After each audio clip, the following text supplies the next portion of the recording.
사도행전 28장 11절에서 14절까지 말씀을 이제 보면서 멜리데 섬에서 드디어 바울이 이제 나오게 됩니다. 나오게 되는데 나오게 될 때에 배 한 척이 있었습니다. 알렉산드리아라는 배.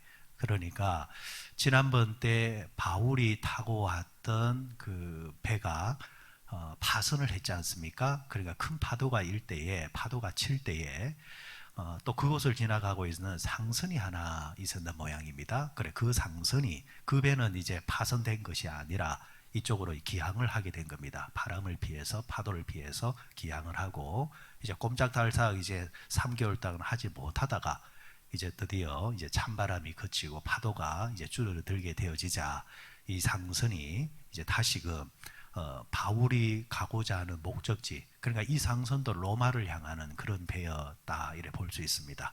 그러니까 이 상선에 이제 같이 타고 바울을 지금 호위하고 있는, 또 데려가고 있는 누가 있습니까? 군인들이 있지 않습니까? 군인들, 율리오라는 백부장 밑에 군인들이 있는데, 그리고 그 배에는 이 군인들뿐만 아니라 로마로 가는 또 상인들도 있었을 거고 여러 부류가 있었지만은, 결정적으로 이 군인들이 있었다는 말은 이제 공무를 수행하기 위해서 무언가를 요구하게 되어질 때는 그 당시 로마 제국 아래에 있었던 사람들은 그 말을 따라줘야 됩니다.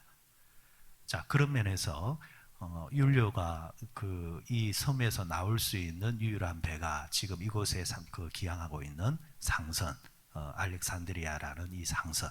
그러니까 이 배를 타고 자연스럽게 이제 나오게 되고 로마로 가게 되는 것, 우리가 충분히 추측을 할 수가 있을 것 같습니다. 자, 오늘 아침에는 이 배를 타고 나오는데 그냥 지나갈 수는 있지만은, 그러나 이 한 구절을 통해서 그 당시 문화를 읽을 수 있는 한 대목이 있습니다. 자, 보시면은 11절에 보시면은 알렉산드리아 배를 타고 떠나니 그 배의 머리 장식은 디오스쿠로라, 이렇게 이야기를 하고 있습니다. 디오스쿠로라. 그냥 지나갈 수 있지만은 아마 여러분들의 성경에도 이 부분에 대해서 주석을 달아놨을 것입니다. 주석을 찾아가 보면은 그게 뭐라고 했느냐 하니까 제우스 신의 쌍둥이라, 이렇게 여러분들 표현되어 있을 거예요. 여러분 성경을 읽을 때마다 주가 달린 게 있습니다. 그러니까 그 숫자가 하나씩 붙어 있단 말이에요. 금방 읽었던 그 말에도 디오스쿠로라라는 글자 위에 보면 숫자가 하나 붙어 있죠. 그냥 지나갈 수 있지만 자세히 보면 있어요. 다 있어요. 그 숫자가 가리키는 곳, 그러니까 여러분 성경적 왼쪽이나 오른쪽 아래쪽에 보면은 그 숫자에 대해서 설명을 해놓은 이제 부분들이 있습니다. 거기를 딱 찾아가 보면은 디오스쿠로는 제우스의 그 쌍둥이 아들이라, 이렇게 이제 표현이 되어 있을 겁니다. 이게 여러분 그냥 지나갈 수 있지만 성경은 굳이 이것을 기록해 놓는단 말이에요. 자, 사도행전의 저자가 누굽니까? 누가입니다. 누가는 직업이 뭐였습니까? 의사였습니다. 의사는 세밀한 사람입니다. 왜? 세밀하지 아니하면은 사람의 생명이 왔다 갔다 한단 말이죠. 세밀해요. 그래서 의사는 의외로 정신적인 노동이 큰 직업입니다.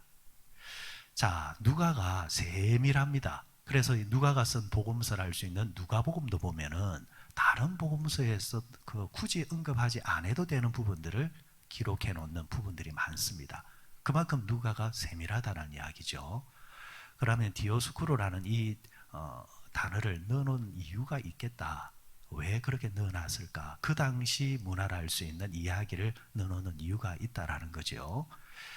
배 앞머리라 했습니다. 그러니까 배 앞에 보면은, 머리에 보면은 그 배를 상징하는 문양을 새겨넣는 그런 조각물들이 옛날 고대 사회, 그러니까 그리스 로마 시대 때에 하나의 이제 문화였습니다. 이 배가 이런 이제 상징을 가지고, 그리고 이 배와 함께하는 이 장식의 신이 보호해 주기를 원합니다라는 뜻을 담고 있는데, 지금 이 시대가 어느 시대입니까? 그리스 문화, 그러니까 헬라 문화가 지배하고 있는, 제국은 로마 제국이지만은 이 그리스 문화가 고스란히 지금 로마에 성계가 되어 있습니다. 그래서 우리가 책에도 보면은 그리스 로마 이렇게 이야기를 하잖아요. 그리스 로마 문화, 그리스 로마 신화. 자, 그러면 이 그리스 신화에 보면은 가장 큰 신이 어떤 신이냐면은 제우스라는 신. 제우스라는 신. 근데 이 제우스가 여색을 좀 많이 밝혔습니다. 이 제우스가 여색을 많이 이제 밝혔는데 그 쌍둥이 아들을 뒀는데 이게 재밌는 이야기예요. 말은 쌍둥이지만은 그 엄마가 서로 다릅니다. 쌍둥이인데 달라요. 그만큼 달랐다라는 거. 따로 낳았지만은 달랐다라는 겁니다.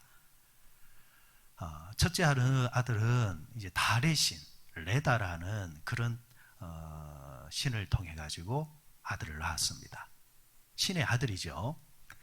그런데 두 번째 아들은 인간 세상에 보니까 너무 아리따운 여인이 하나 있단 말이에요. 그 여인을 통해서 아들을 낳았는데 신을 통해서 낳은 아들하고 인간을 통해서 낳은 아들하고 완전히 판박이란 말입니다. 그래서 그냥 쌍둥이라 이렇게 불러준 겁니다.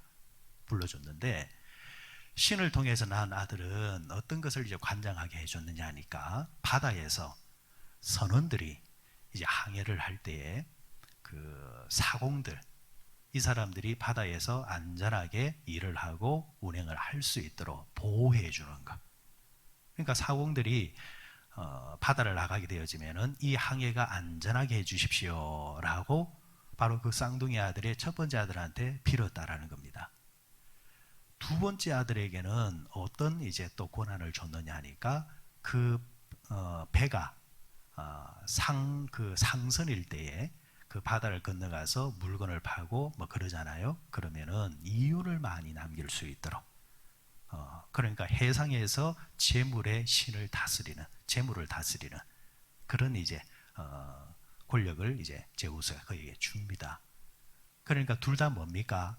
바다를 통해서 먹고 사는 사람들에게는 반드시 찾아야 하는 신이죠. 로마로 지금 상선이 갑니다. 알렉산드리아라는 이 배가 상선이 갑니다. 상선의 목적은 뭡니까? 이윤 추구입니다. 장사꾼은 돈 벌기 위해서 장사하는 거지 뭐 다른 거 하기 위해서 하는 거 아니지 않습니까? 여러분들 기업들을 함부로 욕하면 안 됩니다. 아이고 기업들 도둑놈. 기업들이 장사해서 이윤 남기려고 세워진 이유가 기업들입니다. 그러니까 그런 이제 그것을 이제 그 관장하는 신들이 바로 이 제우스의 이 두 아들 쌍둥이였다라는 겁니다. 자, 그 문양이 세워져 있는 디오스쿠로. 그러니까 이 쌍둥이 두 이름을 합친 이름이 뭐냐니까 디오스쿠루입니다. 상상할 수 있겠지요.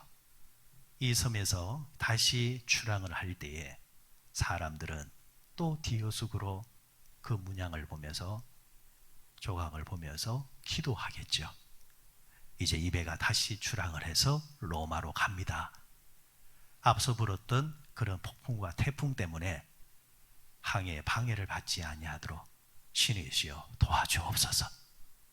신이시여 이제 로마로 가게 되어지면 우리는 장사를 하게 될 텐데 헛장사하지 말게 하여 주시고 예전보다도 몇 배로 남길 수 있는 이윤을 가지게 해 주십시오. 이렇게 빌었을 거란 말이죠. 자, 거기에 지금 누가 탑니까? 바울이 탑니다. 그러면은 바울은 어떤 사람입니까? 디오스쿠로도 아니고 제우스도 아니고 누구를 찾는 한 분입니까? 하나님을 찾는 분입니다. 두 가지의 지금 이념들이 맞붙이고 있습니다. 두 종류의 신앙이 부딪히고 있습니다. 한 종류는 그리스 신을 찾고 있고 한 종류는 한 사람은 하나님을 찾고 있습니다. 로마로 가는 목적도 다릅니다. 한 부류는 오직 돈이고 한 종류는 복음을 전하기 위함입니다. 여기서 여러분 바다가 세상이라고 우리가 한번 생각을 하면서 접근하면은 우리는 바다라는 세상에서 한평생을 삽니다. 여러분들은 이 바다라는 한평생을 살면서 어떤 운항을 하십니까? 어떤 사람은 시종일관 처음부터 끝까지 유일하신 하나님을 의지하면서 그분을 찾으면서 살아가는 사람이 있고 어떤 한 부류들은 어느 누구나 내게 돈만 줄 수 있다고 한다면, 어느 누구나 나에게 안전만 제공해 줄 수 있다고 한다면, 그가 제우스의 아들이 되었든지 귀신의 아들이 되었든지 아니면은 여행이 되었든지 나를 도와주시오 라면서 빌면서 사는 사람. 어떤 부류는 이 땅에 살아가는 동안 한평생 바다에서 벌기 위해서 사는 사람, 재산을 축적하기 위해서 사는 그런 인생으로 인생의 바다를 항해하다 가는 사람이 있고, 어떤 사람은 바울처럼 하나님이 주신 그 사명을 이루고자 일생을 바치는 사람이 있고, 같은 바다를 운행해도 다르다라는 이야기죠. 그런 면에서 여러분들은 어떤 항해를 지금 하고 있는지요? 로마로 갔다 했잖아요. 우리는 하나님께로 가게 되어져 있습니다. 출발했던 배가 태풍도 만나고 순풍도 만날 수 있고 이래저래 우여곡절 많은 일생의 바다를 항해를 하다가 결국에는 종착지인 하나님 앞에 가게 되어져 있습니다.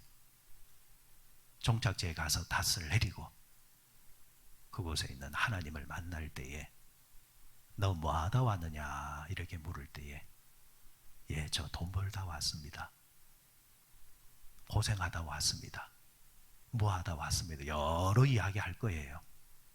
그때에 당당한 한 부류가 있습니다. 주여, 주님이 보내신 그 인생의 바다에서 주님이 내게 맡겨주신 일생의 사명, 최선을 다해서 감당하다가 왔습니다. 그 당당한 그 모습, 결국 여러분 우리의 이제 마지막 사명은 뭐냐면은 잘 죽어야 됩니다. 잘 죽으셔야 됩니다. 죽는 걸 잘 죽어야 된다는 거예요. 이제 태어난 건 지나갔잖아요. 사는 것도 여러분들 살아보셨잖아요. 이제 마지막 피니시 인생을 산다라는 거죠. 마지막 피니시 때 넘어지거나 결승점이 저쪽인데 엉뚱한 쪽을 향해서 뛰어가거나 그런 인생 되면 안 된다는 거죠. 예전에 어떤 올림픽 때 그런 일이 있었죠. 실제로 사격에서 마지막 한 발만 딱 맞추면은 9발까지 계속해서 그 사람은 1등입니다. 조금 못 맞춰도 괜찮습니다. 관역에만 들어가면 됩니다. 그런데 마지막 한 발이 0점이 됩니다. 0점. 1등의 사람이 꼴찌가 돼버린단 말이에요. 자신을 쏘고 나서 내가 금메달이다 이렇게 확신을 갖는데, 그런데 결과는 그의 관역에는 없습니다. 왜 그랬는가 알아보니까 그가 쌓았던 마지막 총알은 자기의 관역이 아니라 옆에 있는 다른 선수의 관역에다가 너무 긴장한 나머지 잘못 쐈다는 겁니다. 옆에 관역에 만점을 쏘면 뭐하냐는 거예요. 내 관역이 아닌데. 저는 일생이 그와 같다고 봅니다. 여러분, 남들 보기에 아무리 성공한 모습으로 일생을 살았다 할지라도 하나님 보시기에 관계가 없으면 그거는 성공한 일생이 아니라 실패한 인생입니다. 하나님 앞에 내놓을 수 있는 복음적인 인생이 우리 마지막 인생의 피니시가 되어줘야 된다라는 것. 마지막 일생을 그렇게 살 수만 있다고 한다면 여러분, 우리는 하나님 앞에 당당하게 서게 될 겁니다. 오늘 디오스쿠로라는 이 배에 이렇게 우상을 섬기고 잘못된 신을 섬기는 사람들, 잘못된 욕망을 가지고 그 배에 오르는 사람. 그러나 바울은 하나님을 섬기며 로마로 가는 이유도 다른 목적이 아니라 복음을 위해서 가는 것. 똑같은 배지만 이렇게 다를 수 있다는 것. 여러분들은 다시금 이제 또 하나의 배를 타고 오늘 하루를 살고 남은 생애를 살 때에 어떤 목적으로 여러분 남겨진 인생의 배에 오르시겠습니까? 로마로 가리라. 마지막 인생의 관역을 잘 조절하셔서 성공